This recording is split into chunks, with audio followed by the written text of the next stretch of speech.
नमस्कार दोस्तों, स्वागत है आपका अपने YouTube चैनल आरपीएससी मेकर पर। दोस्तों, आज का जो हमारा टॉपिक रहने वाला है बांडुरा का सामाजिक अधिगम सिद्धांत।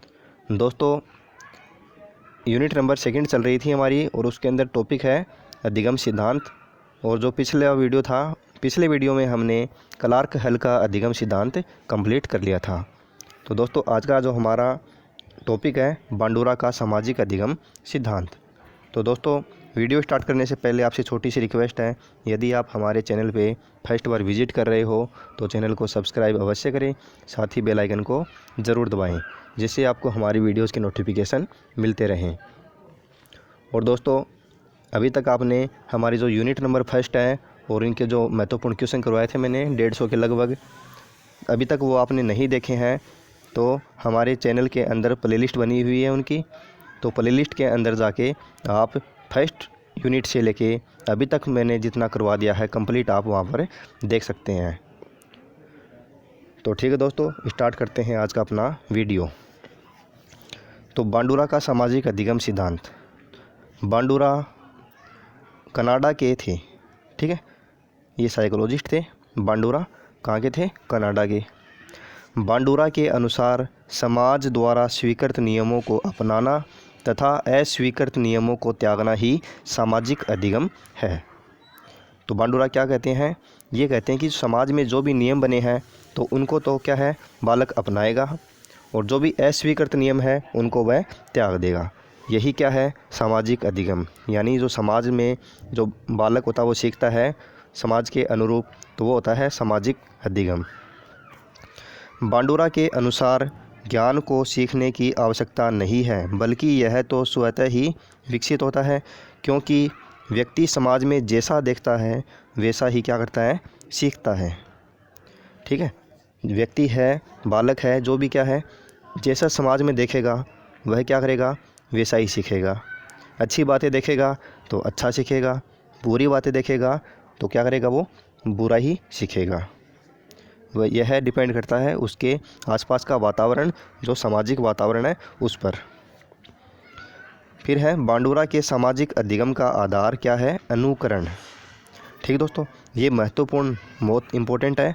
अनुकरण यानी किसी को देखकर सीखना, किसी का अनुकरण करना। ठीक है दोस्तों, अनुकरण, जैसे बालक होता है वो क्या करता है, अनुकरण द्वारा सीखता है। तो जो बांडुरा है, इनका अधिगम सिद्धांत क्या कहता है कि जो भी सामाजिक अधिगम का आधार होता है वो क्या होता है, अनुकरण, किसी को देखकर सीखना। जैसे कोई अच्छा कार्य करेगा, कोई बालक है उसके सामने कोई अच्छा कार्य करेगा तो बालक उसका अनुकरण करेगा, वह उसके जैसा ही करने का प्रयास करेगा। अगर कोई व्यक्ति है वो बुरा कार्य करेगा तो वह बुरा ही करना सीखेगा। एग्जाम्पल के लिए देख लेते हैं। एग्जाम्पल के लिए थोड़ा सा आपको समझा दूँ। जैसे अनुकरण जैसे गाने बजाने वाली जाति होती है, मांगने वाली जाति होती है, तो उनके जो बच्चे होते हैं वो उनका, अपने माता पिता होते हैं उनका अनुकरण करते हैं। ठीक है, उनके माता पिता वो मांगते हैं तो वो भी बच्चे क्या करते हैं, वो भी मांगना सीखते हैं। ठीक है, अगर कोई, किसी के माता पिता अच्छे हैं, अच्छी जॉब करते हैं, टीचर वगैरह हैं, प्रोफेशनल जॉब करते हैं, तो उनके बच्चे भी वैसा ही बनने का प्रयास करेंगे, वो भी अच्छी मेहनत करेंगे और अपनी पूरी लगन के साथ सफल हो जाते हैं। तो ये होता है सामाजिक अधिगम का आधार। फिर है बांडुरा ने अपने प्रयोग के लिए अल्बर्ट नामक बालक पर बेबी डॉल एक्सपेरिमेंट किए, जिसमें बालक को 3 तरह की मूवी दिखाई गई। जो बांडुरा ने अपने प्रयोग किए थे दोस्तों, किस पर किए थे? अल्बर्ट कौन था? एक बालक था। ठीक है, उस पर एक प्रयोग किया था, कौन सा? Baby doll experiment. देखो क्या था बेबी डॉल एक्सपेरिमेंट, इसको समझने का प्रयास करते हैं। पहली मूवी सामाजिक मूल्य पर आधारित थी, जिसे देखकर बालक डॉल के साथ सामान्य व्यवहार दर्शाता है। ठीक है दोस्तों, तो एक बालक है, उसके सामने एक मूवी चलाई गई। ठीक है दोस्तों, उसके सामने एक मूवी चलाई गई जो कैसी थी? सामाजिक मूल्य पर आधारित थी। तो उसको बालक देखकर डॉल के साथ है वो क्या करता है? सामान्य व्यवहार करता है। ठीक है दोस्तों, फिर क्या है, फिर दूसरी मूवी चलाई गई उसके सामने, वो कैसी थी?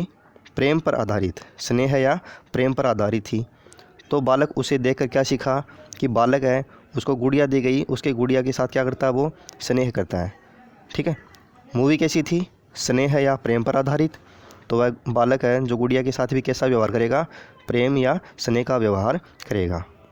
फिर तीसरी कंडीशन क्या थी कि तीसरी मूवी हिंसात्मक प्रदर्शन युक्त थी। कैसी थी, हिंसात्मक, लड़ाई झगड़ा मारपीट। तो क्या हुआ फिर बालक वो देखकर क्या सीखा कि बालक गुड़िया की क्या तोड़ देता है, गर्दन तोड़ देता है। जैसा उसने देखा वैसा ही काम किया। उसने हिंसात्मक मूवी देखी थी, मार काट वाली, तो वह क्या वो देखकर बालक ने क्या सीखा कि वह गुड़िया की क्या तोड़ देता है, गर्दन तोड़ देता है।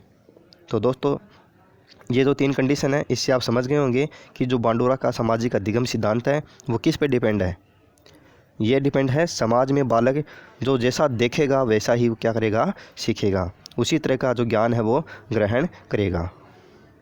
ठीक दोस्तों, तो ये है इनका सामाजिक अधिगम सिद्धांत, सिंपल है बिल्कुल। अब देखो इनके जो सामाजिक अधिगम के सोपान हैं वो पढ़ लेते हैं।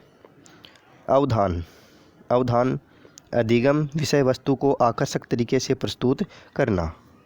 अवधान यानी धारण करना। ठीक दोस्तों, धारण करना क्या होता है, अधिगम विषय वस्तु को आकर्षक तरीके से प्रस्तुत करना। अधिगम यानी किसी बालक है, उसको हमें अच्छे से सिखाना है तो उसको आकर्षक तरीके से उसके सामने प्रस्तुत करना पड़ेगा, तभी वो बालक उसको सीखेगा, ग्रहण करेगा। धारण करना, प्रस्तुत विषय वस्तु को कितना सीखा गया। ठीक है, जो हमने उसको विषय वस्तु दी है उसको कितना सीखा गया, ये इसके अंदर आएगा। फिर है पुनः प्रस्तुतिकरण, यदि अधिगम क्रिया कम प्रभावी है, अधिगम क्रिया कम प्रभावशाली है तो अधिगम विषय वस्तु को पुनः प्रस्तुत करना चाहिए। ठीक है दोस्तों, इसमें क्या है कि यदि हमें यह पता चल गया है कि जो बालक है उसकी जो अधिगम क्रिया है वो कम प्रभावशाली है, यानी वह कम समझ सीख रहा है, यानी उसको कम समझ में आ रहा है, तो क्या करना पड़ेगा, जो पुनः अधिगम विषय वस्तु है, जो भी सामग्री है उसके सामने पुनः प्रस्तुत करना चाहिए। फिर से उसके सामने प्रस्तुत करेंगे तो उसको और सीखेगा, फिर भी उसको समझ में नहीं आया तो फिर उसके सामने फिर से प्रस्तुत करेंगे, फिर वह और सीखेगा। तो पुनः प्रस्तुतिकरण भी क्या है, उसका एक सोपान है। फिर है पुनर्बलन, पुनः प्रस्तुतिकरण के बाद यदि बालक अधिगम की प्रतिपुष्टि कर दे तो यह प्रतिपुष्टि ही क्या है, पुनर्बलन है। ठीक है, पुनः प्रस्तुतिकरण के बाद क्या होगा, जो बालक है उसका अधिगम ज़्यादा हो जाएगा, फिर वो क्या कर देगा, अधिगम की प्रतिपुष्टि कर देगा। ठीक है, प्रतिपुष्टि कर देगा, तो प्रतिपुष्टि करने के बाद क्या होगा कि यह प्रतिपुष्टि है वही क्या है, पुनर्बलन है। ठीक है दोस्तों, तो पुनर्बलन है, उसका भी महत्वपूर्ण रोल होता है बालक के सीखने में। फिर है बांडुरा के अधिगम के तत्व या कारक। तो बांडुरा के अधिगम के तत्व देखो कौन कौन से हैं, स्वनियंत्रण, स्वनियंत्रण में कौन कौन से आएंगे, स्वनिरीक्षण यानी खुद का निरीक्षण करना, विवेकपूर्ण निर्णय, स्व अनुक्रिया। ठीक है, तो ये किसके अंदर आते हैं, स्व नियंत्रण के अंदर। फिर है स्वनिर्देश, स्वयं को निर्देश देना, स्व पुनर्बलन यानी स्वयं को पुनर्बलित करना, स्वयं को पुनर्बलन देना। बालक के व्यक्तित्व विकास में सबसे महत्वपूर्ण सिद्धांत बांडुरा का अधिगम सिद्धांत है। जो बालक का जो व्यक्तित्व विकास होता है, ठीक है दोस्तों, बालक का जो व्यक्तित्व विकास होगा उसमें सबसे महत्वपूर्ण सिद्धांत कौन सा होता है, बांडुरा का सामाजिक अधिगम सिद्धांत। यानी बालक सबसे अधिक कहाँ पर सीखता है, समाज में, परिवार में। ठीक है दोस्तों, फिर है बांडुरा के प्रयोगों को बेबी डॉल स्टडीज व जीवित जोकर कहा जाता है। ठीक दोस्तों, इम्पोर्टेंट है कि बांडुरा के जो प्रयोग हैं उनको क्या कहा जाता है, बेबी डॉल स्टडीज व जीवित जोकर। इस सिद्धांत को अधिगम का मॉडलिंग सिद्धांत भी कहते हैं। ठीक है दोस्तों, जो बांडुरा का अधिगम सिद्धांत है इसको मॉडलिंग सिद्धांत के नाम से भी जाना जाता है। तो ठीक है दोस्तों, आज का जो हमारा ये टॉपिक है ये कंप्लीट होता है। और दोस्तों उम्मीद करता हूँ जो भी मैंने इसके बारे में जो भी बातें बताई हैं, जो भी फैक्ट बताए हैं, आपको बिल्कुल समझ में आए होंगे। तो दोस्तों यदि आपको कहीं पर कोई दिक्कत है तो आप कमेंट बॉक्स में आप मुझसे पूछ सकते हो। और और देखो छोटी सी ये देखो, ये बता देता हूँ आपको थोड़ा सा। सोशियो कल्चर थ्योरी, देखो दोस्तों यहाँ से क्वेश्चन पूछा जा सकता है कि थोड़ा सा अंतर है। सोशियो कल्चर थ्योरी है वो तो दी गई थी वाइगोत्स्की द्वारा, और जो सोशियो लर्निंग थ्योरी है, लर्निंग थ्योरी क्या होती है? सीखना, अधिगम, सामाजिक अधिगम थ्योरी, ये है सामाजिक अधिगम सिद्धांत। किसने दिया था? बांडुरा ने। ठीक है दोस्तों, सामाजिक अधिगम सिद्धांत। और ये क्या है? कल्चरल। ठीक है दोस्तों, इसमें थोड़ा सा ये डिफरेंस है कल्चरल और लर्निंग में। तो दोस्तों आज का वीडियो यही कंप्लीट होता है। मिलते हैं नेक्स्ट वीडियो में एक नए टॉपिक के साथ। तब तक के लिए जय हिंद, जय भारत।